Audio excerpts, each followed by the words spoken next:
This is our podcast, where we belly flop into the bouncy house of mystery, surrounded by conspiracies and unexplained phenomena, with theories so bizarre, they may actually make you say, "Are they thinking with their butt?"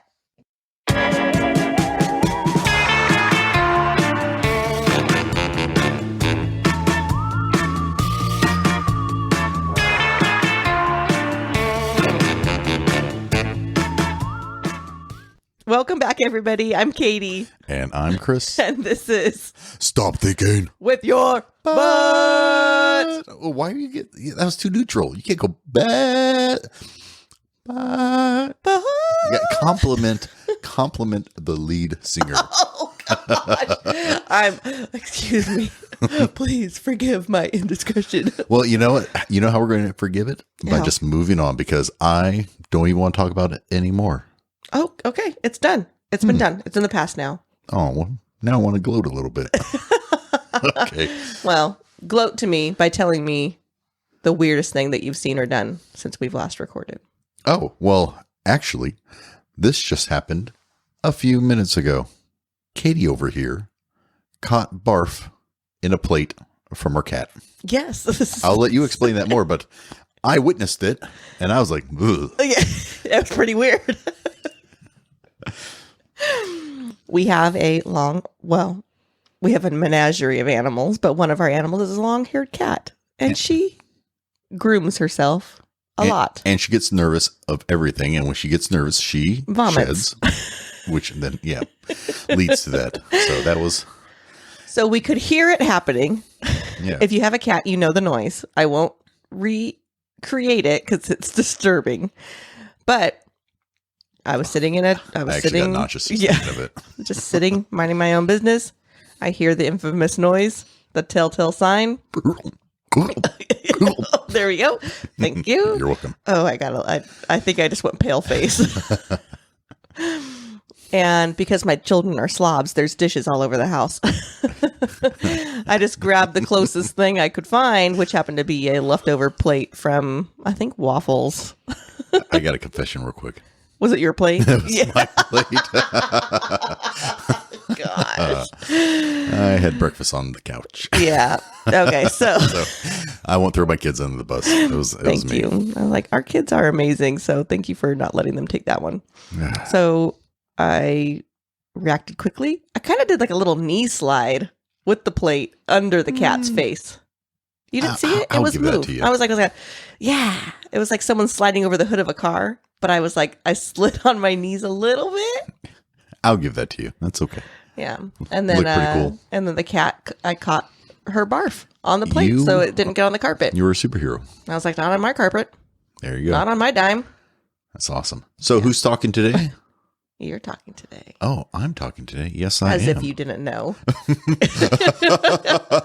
So. For the last 5 days.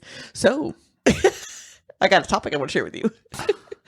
But you want to record? We should record. You ready to record? Now I'm ready to record. Okay. So yes, I am going to talk to you. And I am going to talk to you about Project Stargate. Okay. Not the movie. No, not the movie Stargate, which opens up a cool dimension and so on. It's been a while since I watched that, so hopefully that summarizes it. Yeah, that was it. Yeah, nailed it. I used context clues for that one. So, Project Stargate, and we're going to also talk about some of the other CIA and military programs revolving around the investigation of psychic capabilities. I love psychics. The real ones. There's a lot of them. Let me specify. I feel like there's a lot. But it's the differentiation between fact and fake, or the real and the fake psychics. There's a lot of filtering that you have to do to find. I'm excited about this. So the Project Stargate, though, what we're going to talk about, it's not just the psychic capabilities and everything. We're also going to look at how it was applied, or potentially could be applied, to military, government, intelligence, and so on. Because otherwise, why would the military and intelligence community even care about it? Right. So we're going to talk about... Unless they can weaponize it. Yeah, or do something with it. Mm-hmm. So the main focus of Stargate, we'll give you to it right off the bat, was remote viewing. Oh. But there was other concepts that were tried, such as walking through walls, stopping. Wait, tried. Yes, Walking tried. through walls? Yeah, why wouldn't? I would love to be in the the control room of that. Well, we're gonna talk about that a little bit more. Can you just imagine? That's Johnson again. All right, experiment number 47. Yeah. 112. Sir, can we get someone else? Damn it, soldier, get out there! Johnson! You keep on running. 598. Well, Johnson's done. Yeah. So we'll talk about more of these things. This is my intro. We're not going to get too much into it. I'm already excited. I know. And there's also some things about animals' heart stopping, and trying to kill it and so on. So there's some military applications, and then there was your intelligence piece. Are you going to be referencing the men who stare at goats? You just spoiled it a little bit. But yes, we are going to talk about that. That's the transition. It's okay. I am not a psychic. Clearly. Alert.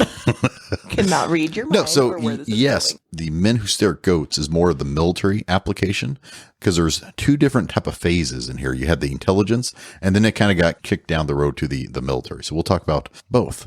But first, let's talk about how did Stargate project even come about, and why do you think the government was even entertaining the thoughts of using like psychics in the first place? What do you think? Why do you think that it was even a thing? It was probably, okay, so people are claiming that they're psychics and they're probably helping because they're doing that like in police and law enforcement find missing persons. And so then the government is like, haha, you're talented. We can use you. What if I told you that maybe it was because after the Roswell crash of 1947, the United States government recovered aliens and demonstrated the power of telepathy and telekinesis. Did not see that coming. And then they wanted to harness the power for America to be even a more dominating and supreme country than has Dominating and supreme. America! that's ever been on the face of the earth. Well, we won't go there, actually. Well, then why you even mentioned it? For people like you who were like, I didn't even see that coming. So is just there still a connection like with the Roswell incident, or that was just a theory? Well, remember, because aliens use telekinesis and telepathy with talking. Oh, okay.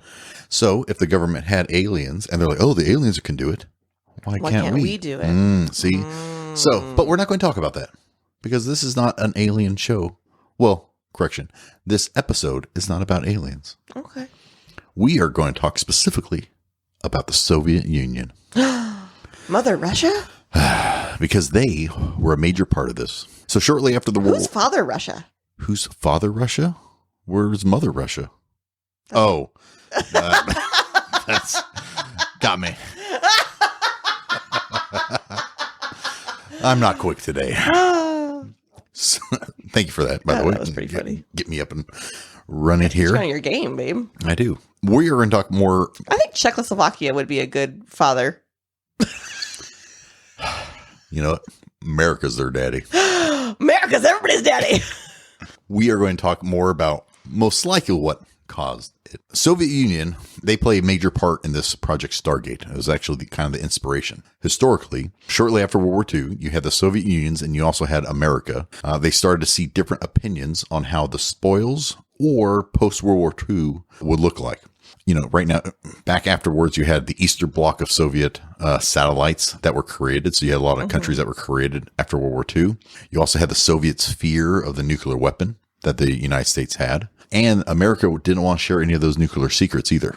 But in turn, we've also become afraid of some of their secrets, right? Yeah, they didn't really have a lot of secrets back then. Oh, back then. But now, I kind of feel like it's an even playing field right now. Yeah, right now. I'm just scared of everybody.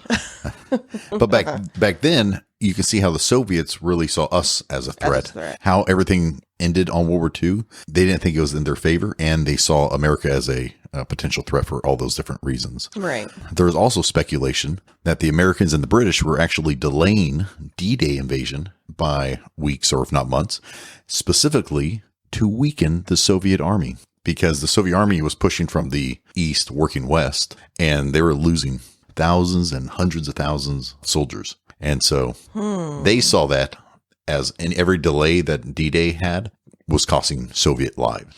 They saw that they were like trying to weaken them by I feel like if reducing their that army. was a theory, then we would have waited longer. We took a huge loss on D-Day. Yeah, but a lot of other reasons why they were looking at that. But that's just one of the reasons why Soviets may have been upset with America and so on.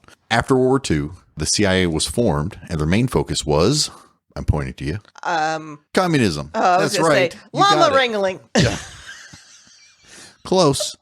And then the Soviets had the KGB. They were created shortly afterwards in 1954, and they were basically the sword and the shield of the evil communist empire, right? Mm-hmm. So both of these agencies specialized in information gathering, and they're all trying to see how can they, get the upper hand on military, technology, tactics, and so on with each other. Okay. So these one-ups on each other is actually where you hear, you keep hearing like the arms race. Yeah, the races, everything, competition to get Get the this best technology. first. Yeah, Yep. So being able to spot. even the race to space. Yeah, everything. Everything. It's always a competition. Yes, especially if you think that that's your main adversary. So anything they do, we can do better, and so on. Being able to spy on the enemy and stay informed was like the newest military equipment and technology will give the other size a advantage. Right. In the 1970s, Russia was apparently spending 60 million rubles on psychotronics research. Psychotronic research? Yeah. So the Soviets use a lot of technical terms for psychic stuff. Yeah. And we'll talk about that. I want to hear you pronounce all of it. Also known as psychic powers is what they were researching. But we're Americans, and we're not going to be out psychicked by those commie bastards. By their use of words. We're going to keep it America. Psychic powers. We spent $20 million compared to their 60 million rubles on our own psychics with extrasensory perception. How does that translate? What's 60 million rubles to 20 million US dollars? Hey Siri, how much money is 60 million rubles in dollars? I found this on the web. How much money is 60 million rubles in dollars? Check it out. So apparently that's $1 million. 60 million rubles is 1 million? Yes. And we spent 20 million? Yes. Again, America. Good Lord. job. Yeah. Okay. Remember, America has like the highest spending with military and so on. Yeah. But don't worry about the money. Just understand that we doubled down. We did good. We more than doubled down. I didn't know this, but during World War II, Germany did a lot of occult type of stuff. Oh, really? Mm-hmm. So they actually conducted their own psychic experiments. Mm-hmm. They actually sought out ancient Nordic relics like Thor's hammer. Really? Mm-hmm. And had a collection of discovered quote unquote magical artifacts and relics from across the world. Shut up! What was in it? Well, first of all, did you ever wonder why, like in Steven Spielberg's Indiana Jones, what were the Germans doing? Getting the Ark of the Covenant. Oh! That didn't just happen randomly. There's actually thoughts, and they're trying to go into It's like they a lot of occult maybe type of never stuff. really found it, but they were at this time really looking for things like that. Yep, we're looking for a lot of things like that because they had a deep belief in some of that. After the war, Soviet Union, they were able to get access to the archives or the German stuff that they created earlier. So potentially, some of the thought is that they saw some of those relics, learned from some of the things, and they were worried that America and others may find out more about these paranormal activities, but got it first. So because they got it first, they needed to take the initiative and act on it. What in the world? Give me a list of everything that was in this archive. I just, Right now. So the Ark of the Covenant. They found that. So now in 1960, you had Russia. They had their own psychic, Nina Kulagina. Kulagina. That's in Kulagina. Fill it up to cocktail. Kulagina. He'll have a gin and tonic, and I'll have a Kulatina, please. Yeah, that probably makes more sense. I'll go with that one. Nina, she was going through Russian psychic test. They have her moving objects across a table without touching them. Legitly. This is all... Define legitly. Oh. I was going to say, you know how there's tales of some psychics who will set up their own table and have it booby trapped kind of, where like the table leg will drop an inch or magnets will So you're talking about slide and string. Frauds And sleight of hand. Yeah. Pretty much illusory. So the big thing with a lot of these psychics, or it's almost like a magician sometimes. Yeah. If you don't do very good scientific research or put it in a controlled environment, It's very hard to determine yay or nay. Right. Or you may get false readings because you believe and so on. So we'll talk a little bit more about, was it true, was it not? The Russians and their propaganda and their commitment and so on was staying 100% true. They even sent her to the Uktomensky Military Institute in Leningrad, Russia, to actually do more scientific studies. Okay. For her, yes. But we'll look at, just put that in the back of your head when we conclude at the end. Okay. So everything concurrently for her is valid or validated as not being. From what the Russians were saying, yes, she's in a legit university type of setting. Okay. Where an example is there was a freshly removed frog's heart, and they put it in a solution that would keep it, from beating for like up to an hour. Formaldehyde or something. Some type of solution. I don't know what it is, but it keeps it alive, I guess, and it keeps beating. So you have this tiny heart that is hooked up so scientists can monitor it, and Nina was tasked to stop the heart from beating. Oh. So after 7 minutes of intense focus and concentration, the heart stopped. Russia officially took the first step in the psychic arm race by killing that frog. Well, stopping the heart. The frog was already dead. Did she get it to start back up again? I don't know if you could start it back up and become a zombie frog. I would say no. Was it just that it had been detached from its body for so long that it just stopped on its own accord? No, because of the thing, they knew you had about an hour's worth of... Did they test this multiple times? Think about it.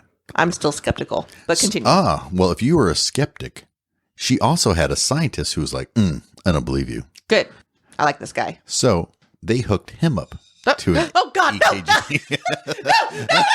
No. So hook her up. And then I said I was skeptical. That doesn't mean make me a guinea pig. Oh, Lord. Okay. Well, we're going to test your skeptics. That's what she basically did. gosh. So after a couple of minutes, this Russian physician was hooked up. His heartbeat started to increase at a dangerous level, so high that the experiment had to be terminated. So they thought he was going to have a heart attack or something? It was probably going to do some type of damage. Think about that next time you insult a psychic. I chalk it up to nerves. Still skeptical. Yeah, it could be nerves. It could be a mind thing. I was like, if somebody who purportedly just stopped a frog's heart was staring deadpan at me with sweat dripping down her face, maybe shaking, trying to get my heart to stop. Yeah, you'd be like, this is kind of weird. I And mean, you could second guess it. You may believe, and then that causes your heart to do some other weird stuff. So she L's it with blood dripping out of her nose. So these experiments eventually were discovered by the U.S. government, who aimed to basically do the same thing. Mm-hmm. The Russians did it first. America saw all this stuff going on and was like, ooh, we're going to jump on if this is train. an actual thing, then we need to get involved. We need to make sure we're up to date. Mm-hmm. Yeah. The other piece too is it's actually pretty odd that Russia, or I say Russia, but Soviet Union, even considered mysticism at all, because they looked at mysticism the same way they look at religion, where it's like an opiate for the masses. They're not a big religious country. They weren't a big mystics or voodoo or anything related to that. They actually outlawed anything in the realm of paranormal. Really? Until they realized that they may use that power to spy on the enemy. So what were they doing? Were they like, excuse me, poltergeist, ghost, specter, you're breaking the law. Please return to whatever realm you came from. No, they'll just be like the witch hunts. Oh, is there something haunted? You must have created them. Oh, you're trying to talk to the spirits? Death. Think of a nation like that. Why do you think they would even get involved in psychics? Do you think Nina is the one who pushed them forward and said, hey, look what I can do? Or do you think they found something in that German artifact that they're like, there's more than meets the eye? I think it's that. Potential. That or somebody of power had an experience they couldn't explain. And so then they're like, okay. So they said, well, now we don't want to outlaw it. We may dabble in it. Now let's study it. Let's study it. So in 1963, they started to talk about ESP in more scientific and technical terms because they wanted to, if they were going to do it, they had to do it their way because they still disliked all that mysticism stuff. Right. So they use such words as, instead of saying mental telepathy, it became long distance biological system transmissions. Because it can't be mystical. Nope, it can't has be to be mystical. It scientific. has to be scientific. So instead of psychokinesis, or for those who don't know, moving objects with your mind, as Jack Black states in his song Wonder Boy, the power to kill a yak from 200 yards away with mind bullets. With mind bullets. That's telekinesis, Kyle. Yeah. Wonder Boy. Mysteries a Wonder Boy and young nested man. Okay, I'm sorry. So this was known as non-ionizing, in particular electromagnetic emissions from humans. That's very specific. That's very specific. Hey, as long as you call it something different, it's okay. It's okay. Yeah. The Soviets had made more videos and experiments with these reports, and they're getting back to America about the potential psychoenergetic threats. So America had to counter and fight psychic with psychic. So this means that we have a spy on the inside. Being Relaying all this information from the Soviet Union, like what they're doing. well, just in their normal spy stuff. Yes, there's 100% there's spies within there, and vice versa. So Spies are cool. everyone knew what each other was doing. I always wanted to be a spy. Yeah, I think you'd do good at it. It's one of those professions where it's like, man, I want to be a hitman.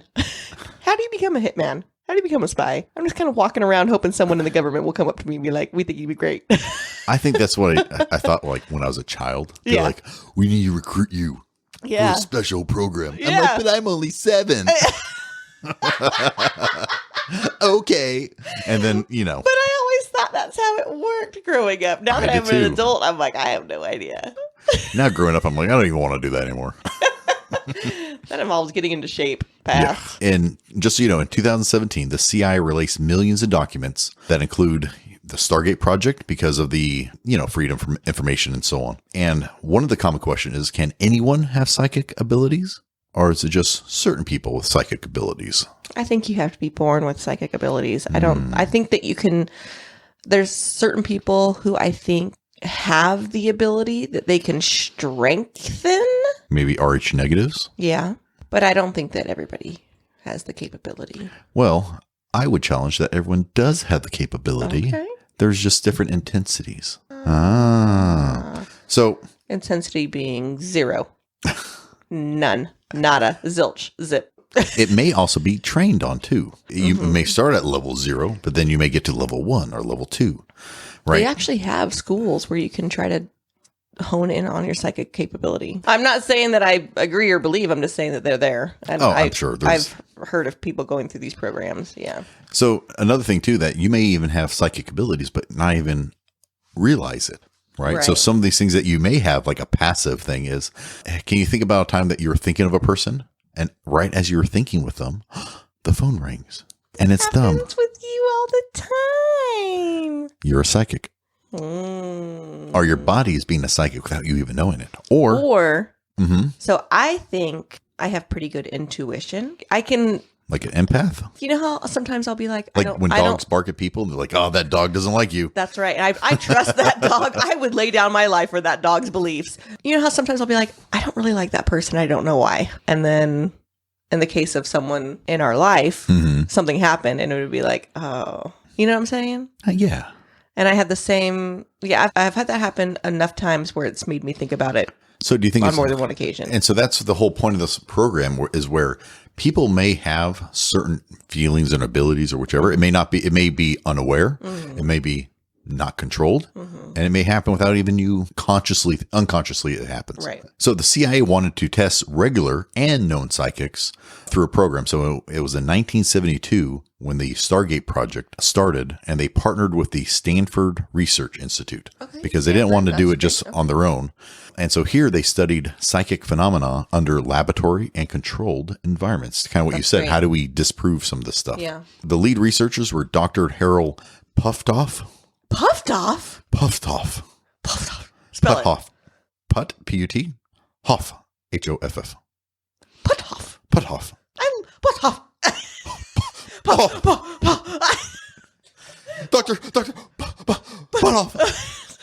And I thought it was funny. Non-doctored Russell Targ. I think you said tard. I thought that was more fitting. Insulting. Those two were the main scientists and so on, doctors, who conducted scientific experiments. And so I'm going to walk you through the main scientific experiment that was conducted that determined whether or not the CIA wanted to continue researching or not. Okay, good. Go. I'm fascinated. There's a couple steps to this program. I'm intrigued. Oh, good. There's actually 11 steps. So, a whole checklist. Okay. so we're going to walk through some of them, right? All right. First of all, you had to find a person. Check. Done. With the potential or the ability to have psychic. Okay. So how would they identify these people? I think they just asked for volunteers. Oh, Because okay. That's legit. Okay. Keep in mind why they picked random volunteers and not someone who's just like, I'm a psychic, is because they thought that everyone has the potential for it. And if you're going to train soldiers and train intelligent agents how to do it, it has to be anyone. It can't just be one or two people. So they volunteers use, would make sense. yeah, so they just got 5 random volunteers to test this. You, homeless man. Welcome to the force. You want a hot dog? Then get over here. Hey, that's a little degrading. What? We're feeding and clothing you for the next 2 weeks. Step 2, you pick 12 distinct locations. 12 locations. Gas stations, airport, mall, hospital, graveyard, things like that. And you obviously don't tell anyone about it. Step 3, you put the person in a room with a researcher. Step 4, that researcher there is another researcher who's out of the room, and they will pick one of those places, and then they'll go to that location with another handful of observers. Act like I'm main researcher and I have 2 interns. Okay. Right. Okay.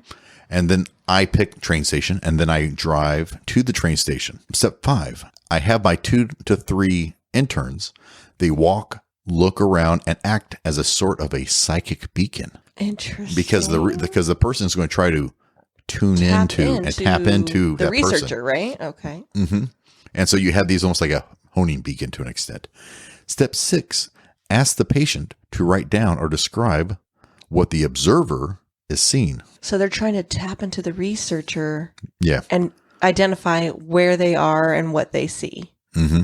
Cool. Yeah, because they're going to try remote viewing, right? This whole thing that they're trying to do. Can you identify, what the location is? Can you find the person? Can you describe and so on? How do you mentally hone in on somebody?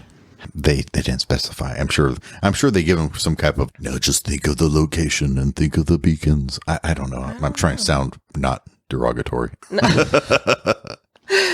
I'm like, they would have to at least have a picture of the person. But keep in mind, Because like, what if you don't know who the person, you'd have to know at least who the person was. the whole point of remote viewing is you may not have any person sometimes too. Oh, this is interesting. This is very complicated. Okay. Because they're trying to be scientific. We asked them to write it down. So step 7, they then take, after they write their observations down, they then take the psychic to the site to see how they did.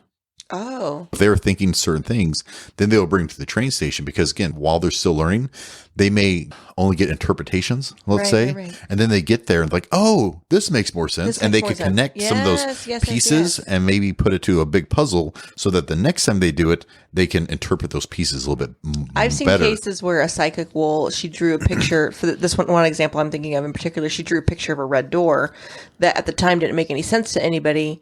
And it was, when she got to the location, it was the door to the backyard that nobody had ever used, and there was coats hanging over it. Mm. So it's like when you moved the coats, it was identical. The red door, the coats was gone. Yeah. Yeah, so it's a lot of interpretative stuff. And because they're going to be doing this multiple times, they want you to see how you're doing so that you can try, hopefully, get more proficient the more times you do it. Step 8 is repeat steps 1 through 7 9 more times. Yeah. Right? Because they do it a total of 9 times or 10 times. Yep. You got to get your stats. Yep. And so then after they do that many times, then they have a judge, an independent judge, go to 9 of the locations, and they go to all the different locations and they review the findings, drawings, and recordings of the people who stated, well, I saw this. And then step 10 is to have those judges try to match the description findings of one of the 9 locations and basically match it up. So based off of reading the data, I'm going to say that they're talking this one, psychic or whatever is talking about the train station. Mm-hmm. And then step 11, then they analyze the data and look to see, so then the judges say, okay, well, I think this psychic's talking about this station, this is there, and they put it together. Then they analyze the data that the judges created. And if it looks like the judge was able to match multiple readings with the actual locations, then that person may be a psychic They could be a maybe psychic, or they could be an actual psychic. Maybe psychic or a psychic? Yeah, because they could be. These are It could be random. Yeah, official terminology. A maybe psychic and a psychic. You're welcome. I don't am know a what scientist. to say. It's just funny. Once all that's done, if you look at it from a random chance, the judge has 1 in 9 chance of randomly guessing the right location and matching the reading to the location. Are some of these readings and locations falsified? Are they like intentionally fake? Like when you give a lineup and there's only one suspect, but there's 8 possible. No, not in this case. In this case, it's just they were all trying to interpret the data and see if they can get a match. After the experiments, the judges actually were able to pick 24 out of 45 correct matches. So they're able to take the reading and they're able to put it to a location. Interesting. Okay. If that happened to have happened randomly, the odds would have been like 1 in a billion to get that many correct, and it'd be random. Oh, so that's pretty good. Okay. So that's pretty good, and that's why the CIA was like, well, that's pretty good. Let's keep going. Let's invest some more. And let's add electrotherapy. in 1976, a few years later, the first remote viewing experiment was published in, like I said, Nature magazine. So that whole experiment that we just talked about, because not only did it work for the CIA, but they wanted to kind of sell themselves a little bit, I guess, and they published it. You had a couple of people, David Marks and Richard Common. They're very skeptical of it. So going back to like the skeptics and if they were true or not or whichever. And they're like, that's a simple enough experiment. Let's recreate it and see our own findings. Side note, these two were Kiwis. New Zealanders or fruits? New Zealanders. I feel like you don't hear about New Zealanders all the time. So every time you do, like, New Zealand. It's a positive thing. Yeah. They just happened to be on a 6 months exchange program with the University of Oregon. And they went down to the SRI facility where the experiment was conducted at Stanford. They did their own controlled experiment. Just these 2 New Zealanders? Yeah, they went down and they did the entire experiment. They recreated it. Oh, okay. They're researchers too. Oh, they are. Oh, I was thinking they were students.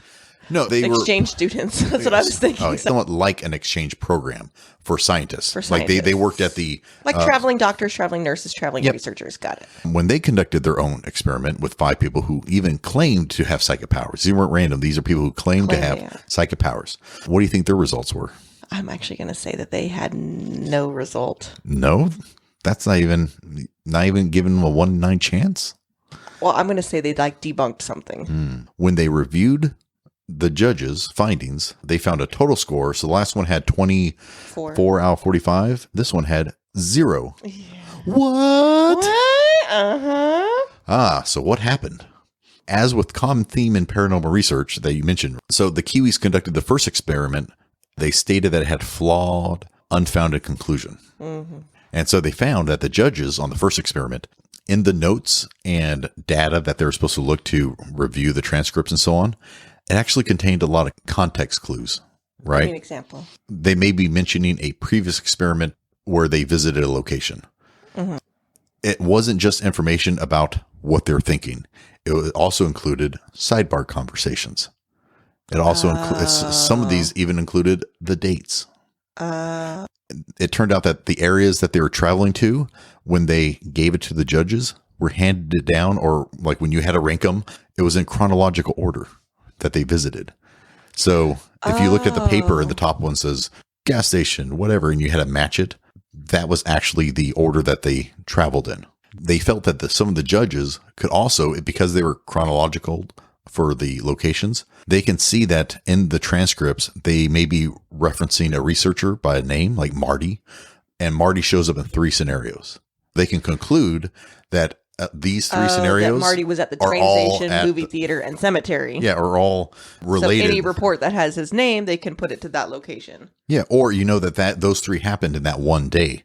So when they have things like dates and times, you can kind of almost like a Sherlock Holmes, just like stare at it, and it just like it's like looking in the Matrix and it all just makes sense. Yeah. They can nitpick some of these details and conclude what the researchers had for breakfast and so on. Right.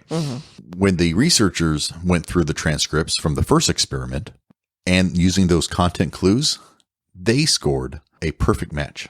They were able to relate everything from the data or the raw data and able to match it and got 9 out of 9. Wait, hold on. Okay. So the Kiwi researchers, Yeah. so their judges got 0 in their controlled experiment. Right. Because the first experiment was flawed, when they put themselves in the judge's seat for the first experiment's data, and they were able to get a perfect score, 9 out of 9. Okay. Because the data was flawed. Right. They were able to use context clues and they got a perfect score. Okay. Yeah. They're just demonstrating that it's flawed because you don't have, you have all these extra things. Without even conducting the experiment ourselves, we can match all these up together. Well, it's not conducting the experiments because the judges didn't conduct the experiments. The judges were just reviewing the data. If I had to guess, the CIA was probably pissed on that. So they were pissed because they put $20 million into a program, well, over a course of multiple years. But the other piece, too, is that the test subjects actually left the experiment thinking that they were completely psychic, 100% convinced that they were psychic. They're out in the world thinking they're like superheroes now. Yep. And the strange thing, too, is during the investigation, part of that Sherlock Holmes detective, they noticed that as the experiments continued, the subjects started dying because they thought that they were immortal. No, because they were more confident in their answers. Because they were getting suffering more from cocky. overconfidence. Overconfidence. So they could also use that to tell if they were That's early almost or later. worse than death. I just thought that was weird, but that even though they'll say all this stuff, they go to that site and they're like, aha, look at all this. I got Look this how exactly right. So it's one of those like confirmation bias and some other different things. My only thing is like, if you think that you're psychic and you're being super arrogant and super cocky, you're probably going to end up like betting on things you shouldn't bet on. You're probably going to do things that are more dangerous than you should probably be doing because you think that the outcome is going to be just fine.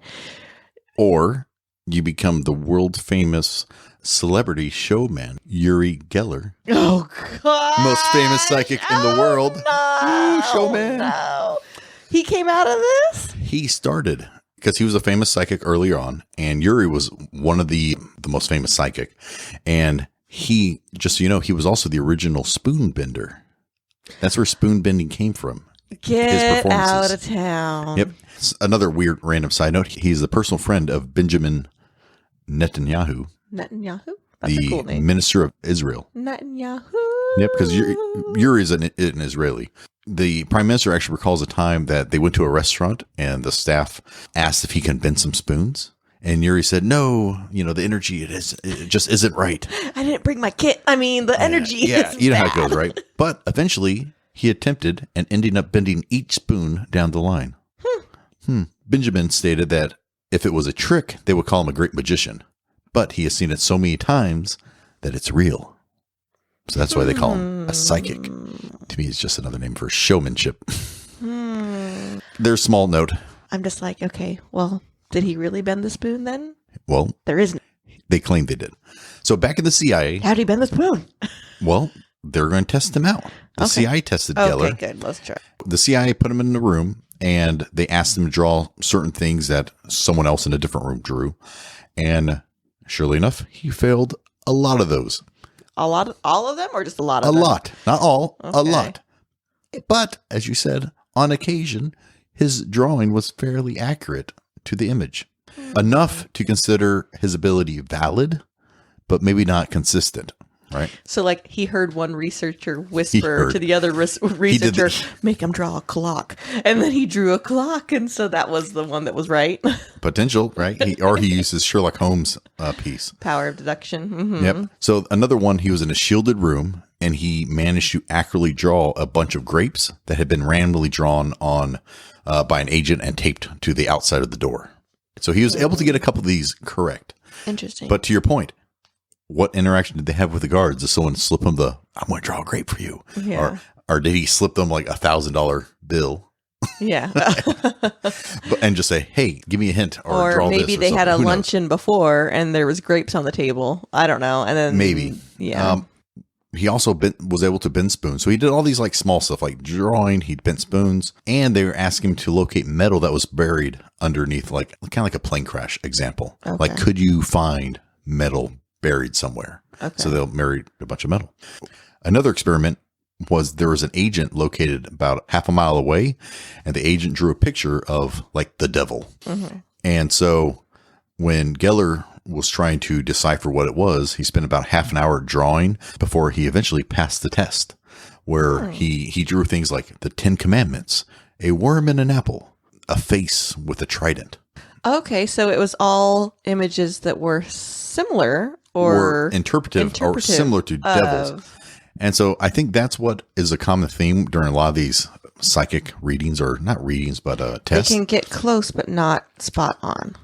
Yes. And so it's very interpretive sometimes. But again, it was enough to convince them that there's something to it. So they noticed that when someone was openly skeptical, it caused Yuri to perform worse, because Yuri would be like, oh, the negative energy. So it's almost like...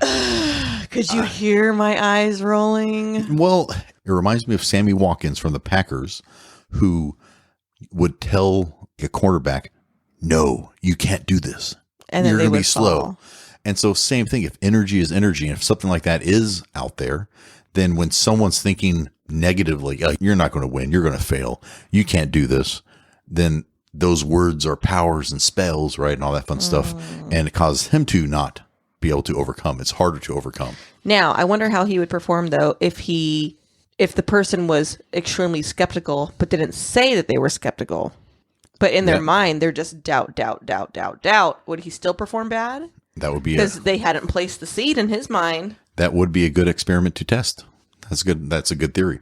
And so this negative energy stuff, this is very similar to some psychics going on to like a live stage. Right. If you're a magician, you use your own props. Imagine going to a show and they say, oh, you can bend spoons? Well, here's our spoons that we give you. Oh, and then the all show of a sudden, provides. And then they're like, the energy's bad. The energy's bad. Oh, I can't just, there's so many negativity in this room. Yeah. So they kind of use it as a cop-out to an extent. Right. Or it could be 100% real. On the fourth day of experiments, once they got rid of the negative person or those people, they actually noticed better results. It was documented, better results. But if everybody who's there is team psychic, of course the results are going to be better. Well, if it's scientific, then it shouldn't matter, right? They may be rooting for him, but after the CIA... If it's scientific, it should be non-biased, but... So after the CIA finished their tests with those two doctors, they asked a different professor, Ray Him, or Himan, was asked to do a personal evaluation of Geller to, again, do almost like an independent researcher. When they looked at Geller and they evaluated him under his own experiments, he concluded that Yuri was a fraud. And he spotted a bunch of loopholes that the SRI doctors, in addition to the other scientific experiment that they did, had a lot of loopholes, and they missed certain things in their evaluations and in their conclusions. So again, they're like, this guy's a fraud, CIA. Yeah. This isn't the only person who thought Yuri was a fraud. There's actually one of the most famous skeptics, a former magician and a debunker, the same one who said, if you can prove any paranormal or psychic ability, is like a $1 million cash prize. Is this Houdini? No, it was James Randi. Okay. So James Randi is Actually, I think he comes up a lot in debunking of psychics throughout history. He is the main. Yeah. Well, he's been doing it for a very long time. Yeah. So anything from I think he died in 2021. Oh, so maybe I'm thinking of somebody else, because I was thinking like the 50s. So never mind. Okay. Yeah, he may have been a magician then, but like in the 60s plus, he was he was the name for debunking psychics. Yep. But he was also on Letterman. He was on all these famous shows and everything else. He said that Yuri's a complete fraud and had a huge feud with him.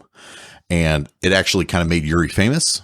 It also made, James famous. But to this day, no one has actually been able to claim that $1 million prize, because he said in order to do it, you actually have to go to his facility, be in a controlled environment. And so no one's able to claim that prize. Did Yuri go and try to claim it? No.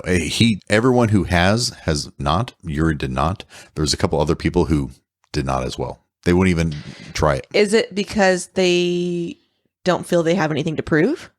or because they're afraid they're going to be debunked? I think it's going to be debunked for the most part. Yeah. But think about you personally. If someone was like, you can't do it, you're not, like, you're fake, but you are real, would you go to prove yourself? Or would you not even waste your time? No, of course I would. You'd go to prove yourself? Yeah, because no one has officially proved themselves. Yeah. So that's why you would. Okay. Or do you think that James Randi is just going to find anything to disprove you? Nope.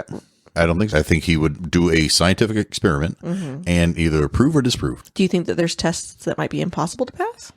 No. Okay. If you're really a psychic, you should be able to pass it. Okay. Yeah. I'm just curious. Yeah, I think whatever claims you're claiming, okay, let's test it. I suffer from chronic curiosity, and that's all. I just want my questions answered. Yeah. So even after the debunking claims, Urey states that the CIA still reached out to him to do certain things over the course of his career. Even with Urey being debunked, the CIA actually still used him on a couple of different occasions. Okay. One of them was where they asked Urey to erase a floppy disk outside the Russian embassy in Mexico as Russian agents were coming in. Oh, with his mind. With his Erase mind. it. With electronical. Because again, you can do electrical manipulation and other different manipulations. Or they would also have Did it work? Who knows? Or they would put him near someone to sign a nuclear deal agreement and bombard him with like, sign. Oh, those type of things. Yeah. There was also in the CIA files that were released recently, the CIA tasked Urey to look into who killed President JFK. Well, we still don't know. So, well, he found out who it was and let the CIA know. And he stated it wasn't an inside job or another government agency because there's a conspiracy that the government killed him. Killed him off, yeah. But he stated that the murder, if it was revealed to the public, it would cause such a major shift in power that he would never reveal who. Very showmanship to do. Or at least to the public, he won't reveal. Which means he does not know. Based off a couple of these successes, the CIA moved those two doctors who were very successful. Yeah, Kiwis? No, not them. Oh, the original ones. The original Sarcasm successful.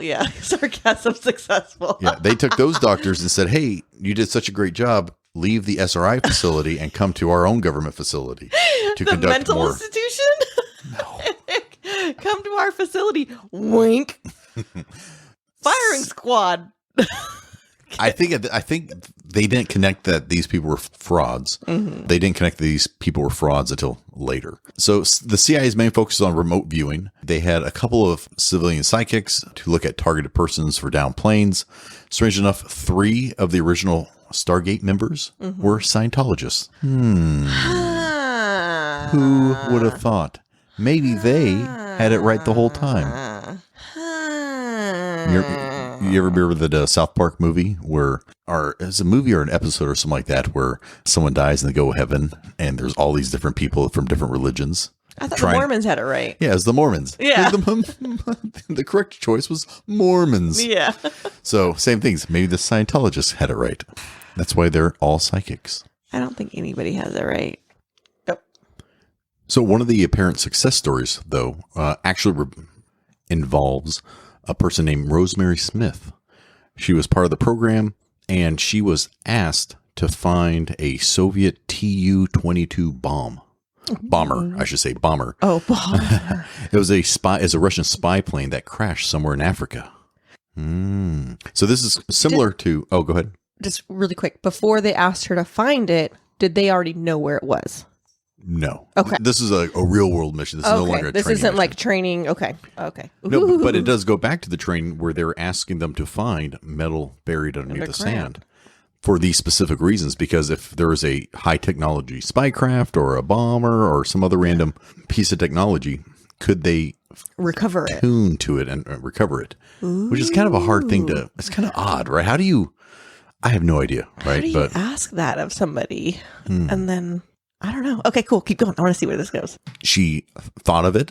She looked at the map and she pieced together like latitude and longitude and pinpointed a location for them. Okay. And when they sent a recovery team to go out there, and well, first of all, the reason why they even asked her compared to satellite technology is because where it was thought to have crashed was there's so much tropical jungle. Oh, like foliage, overlap.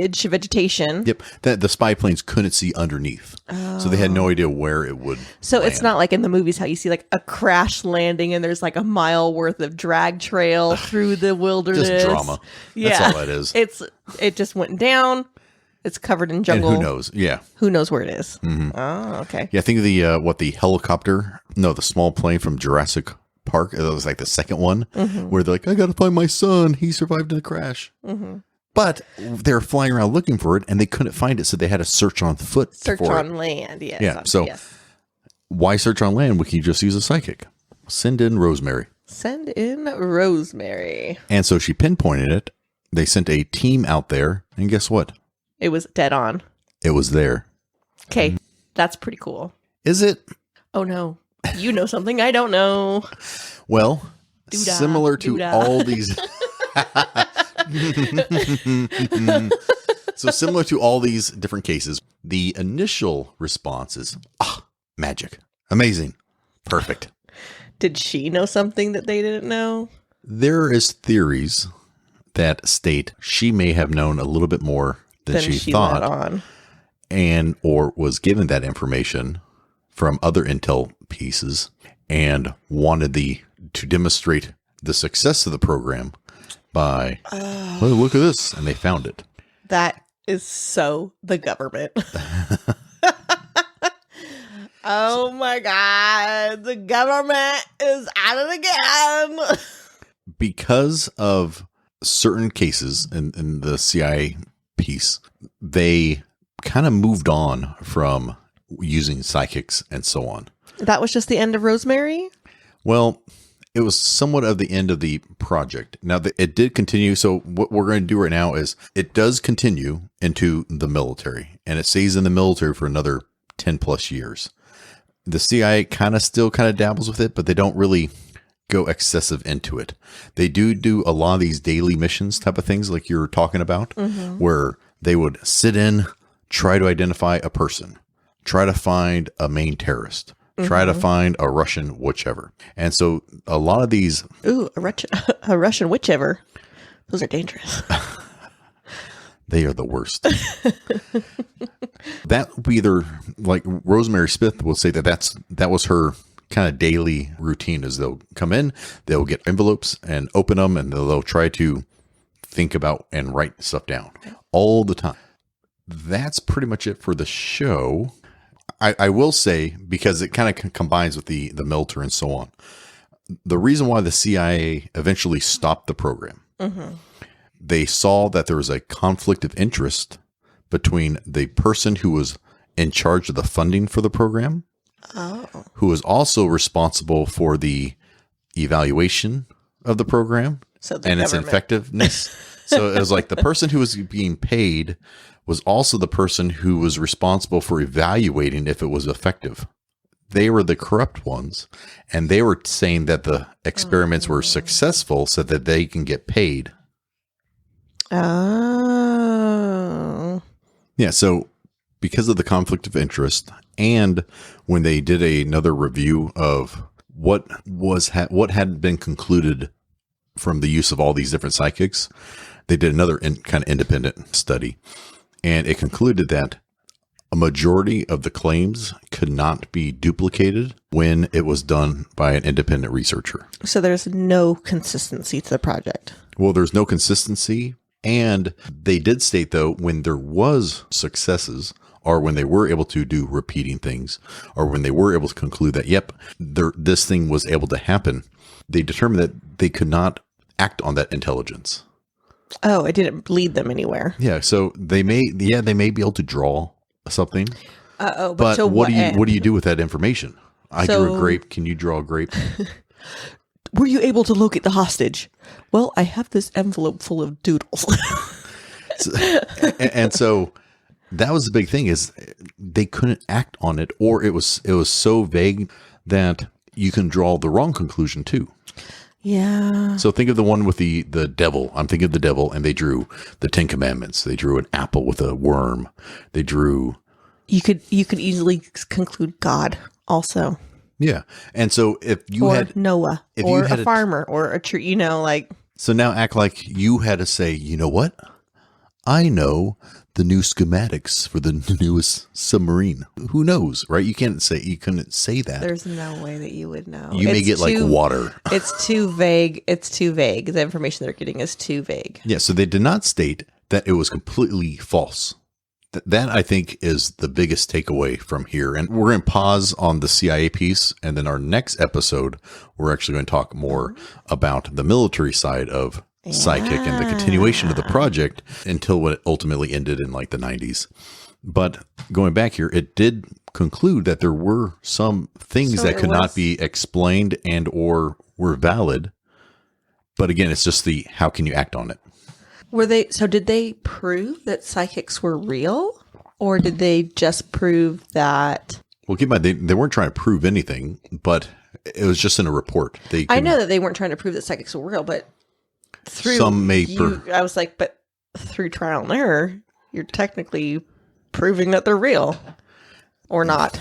Or not, because it could be ineffective too. Is that not ineffective, but inconsistent? Mm-hmm. Was it luck? Yeah. Right? Huh. Think of a number right now. Got it. Is it 31? No. What was it? 3. Ah, you see, I had a 3. You had a 3 though. That's how it's one of those. Mm-hmm. Was it true? Was it not? So maybe I was going between 3 and 1, 3 and 1, 3 and 1, and then he said 31. Maybe. So let's think of our final thoughts. What's your final thoughts on the whole? This is very, very cool. Very, very cool. I wish there was a way to make it more effective. Here's what I think about how they got involved and so on. I think the Russians used this whole Nina piece because she was determined to be a fraud later on. Culatini. Yes. Nina Culatini. Yep. And so I think using, smoke and mirrors type of thing, the Russians were using this almost as a psyops, psychological warfare against the Americans to make them think they had something that there wasn't anything. That sounds extremely plausible, considering they only invested in $1 million towards it. If they really invested it at all. Yeah, they could have just stated it. You can share information, even fake information. Yeah, so I watched some of the videos from Nina, and she was moving a watch, and she was pushing it with her hands, and it was moving as if there was a magnet under the table, and it was shifting, and so I'm like, And then when you have Yuri, who was doing the spoon bending, he did the whole thing where, look, I'm going to rub it, and then it fell apart, and that has been debunked so many different times on how to do the spoon bending thing. I still don't know how to do it, but I know it's fake. Yes. Right. Now, is there a way? Yes and no.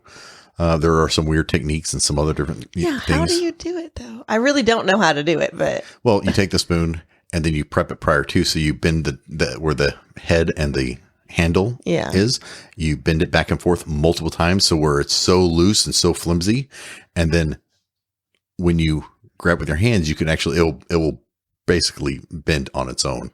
So, but what if snap? What if someone just gives you a spoon and you don't have time to prep it, like what he did at the restaurant? Well, then guess what? The energy is negative. Oh, but I thought he eventually bent them all. Hearsay. Oh, you know what I'm saying? Objection, Your Honor. Maybe. Yeah, I don't know. And because I did some research on spoon bending too on this, where you have someone who's basically they're thinking in their head for the atomic structure of the item, and all they're trying to do is like heat it up or weaken it and so on. And then I saw her take her 2 hands and like was twisting the spoon, and it twisted it, multiple times. And so when you see some of these spoon bendings where it looks like a corkscrew, and I was like, oh, that's pretty insane if you did it with your mind, even whichever. Well, they're using their hands, but when they're the psychic piece is that the atoms in the spoon are becoming more malleable, and so they can spin it really, really fast or make it look like a cork or whichever. And they're like, oh, I couldn't do that. It was normal, whatever, my psychic ability and yada. And so some people 100% believe that. And as we'll find out in our next episode in regard to the mid-hysteric goats and so on, there's military people who experienced it and demonstrated it and 100% believe that piece. But how Yuri did it. Fake. Fraud. Well, Yeah. I can't wait to hear more next week. Yeah, so that's all we had for that. I think the Stargate piece, I thought it was interesting that they even dabbled in it. Yeah. A little sad that they didn't refine it, but who knows? Maybe they will eventually open their third eye. Yeah, maybe they'll be woke. Maybe. All right. Well, thanks for listening, everybody. If you want to contact us, please send us an email to stopthinkingwithyourbutt@gmail.com. You can follow us on Instagram @stopthinkingwithyourbutt. You can follow us on Twitter @stopthinkingwyb or on TikTok. Yeah, just look for a name on any platform you can play our program. In conclusion, stay curious. And stop thinking with your butt. Out. Out.